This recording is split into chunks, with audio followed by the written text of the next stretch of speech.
রাজ্যে লক্ষ্মী টানতে উদ্যোগী মুখ্যমন্ত্রী।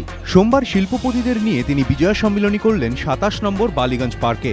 নামে বিজয়া সম্মিলনী হলেও পুরোদস্তুরভাবে তা পরিণত হল শিল্প সম্মিলনীতে।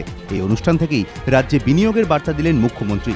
শিল্পপতিদের উদ্দেশ্যে মুখ্যমন্ত্রীর বার্তা, কেন্দ্রে আগামী দিনে কোন সরকার আসছে তার জন্য অপেক্ষা করবেন না। রাজ্যে স্থায়ী সরকার আছে, পাহাড় জঙ্গলমহল হাসছে, রাজ্যের সর্বক্ষেত্রে স্থিতাবস্থা রয়েছে।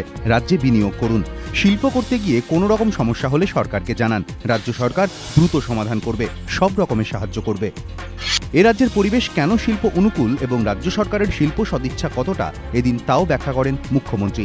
বলেন, রাজ্য সরকার বন্ধের রাজনীতি বরদাস্ত করবে না। মুখ্যমন্ত্রীর দাবি, রাজ্যে জমির কোনো সমস্যা নেই। 14Y ধারায় ইতিমধ্যেই রাজ্য সরকার 12,000 একর জমি বন্টন করেছে। রাজ্যে সুলভে শ্রমিক পাওয়া যায়, শিল্পের জন্য পর্যাপ্ত বিদ্যুৎও রয়েছে।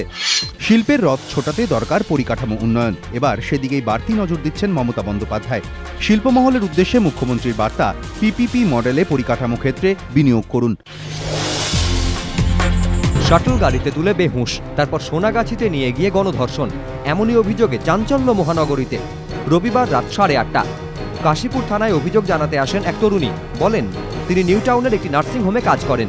রবিবার দুপুরে মুর্শিদাবাদে নিজের বাড়ি যাওয়ার উদ্দেশ্যে নার্সিংহোম থেকে বের হন। কাশীপুর যাওয়ার জন্য রাজারহাটের চিনার পার্কের কাছে একটি শাটল গাড়িতে ওঠেন। অভিযোগকারিনীর দাবি, গাড়িতে আগে থেকেই এক যুবক বসেছিলেন। গাড়িতে ওঠার পর হঠাৎই তিনি অচৈতন্য হয়ে পড়েন বলে দাবি তরুণীর। অভিযোগকারিনীর দাবি, জ্ঞান ফেরার পর তিনি দেখেন তিনি সোনাগাছিতে একটি বাড়িতে রয়েছেন। গাড়ির ওই যুবকের পাশাপাশি সেখানে রয়েছে আরও 2 যুবক। এই পরিস্থিতিতে রক্তাক্ত অবস্থায় কোনো মতে সেখান থেকে বেরিয়ে একটি ট্যাক্সিতে করে কাশীপুর থানায় যান ওই যুবতী। পুলিশের কাছে ওই তরুণী অভিযোগ করেন, অপহরণ করে 3 জনে মিলে তাকে ধর্ষণ করেছে। তরুণীর অভিযোগের প্রেক্ষিতে গণধর্ষণের মামলা রুজু করে পুলিশ। অভিযোগের তদন্তে গিরিশ পার্ক, কাশীপুর এবং জোড়াসাঁকো এই 3 থানা মিলিয়ে একটি বিশেষ তদন্তকারী দল গঠিত হয়েছে। তরুণীর মেডিকেল পরীক্ষা হয়েছে। রবিবার সকালে পরপর বিস্ফোরণে কেঁপে উঠেছে পটনা। প্রাণ হারিয়েছেন বহু মানুষ। সেদিন সন্ধ্যেতেই মুম্বাইয়ে একটি ছবির মিউজিক লঞ্চের অনুষ্ঠানে দেখা গেল কেন্দ্রীয় স্বরাষ্ট্রমন্ত্রী সুশীল কুমার শিন্ডেকে। এই ছবির পরিচালক সাহিত্য একাডেমি পুরস্কার জয়ী বিশ্বাস পাতেল। যদিও কেন্দ্রীয় স্বরাষ্ট্রমন্ত্রীর বক্তব্য, এই অনুষ্ঠানে আসা আগে থেকেই নির্ধারিত ছিল। এদিকে সুশীল কুমার শিন্ডের এই অনুষ্ঠানে যাওয়াকে হাতিয়ার করে ইতিমধ্যে আসরে নেমে পড়েছে বিরোধীরা। 1986 সালের শারজা কাপ ফাইনালের আগে ভারতীয় ড্রেসিং রুমে এসেছিল দাউদ। একটি হিন্দি দৈনিকে দিলীপ ভেঙ্গসারকারের এই চাঞ্চল্যকর স্বীকারোক্তি বের হয়েছে। ভেঙ্গসারকার বলেছেন, ড্রেসিং রুমে ঢুকে দাউদ কপিল দেবকে বলেন, পাকিস্তানকে ফাইনালে হারাতে পারলে তাকে গাড়ি উপহার দেবে সে।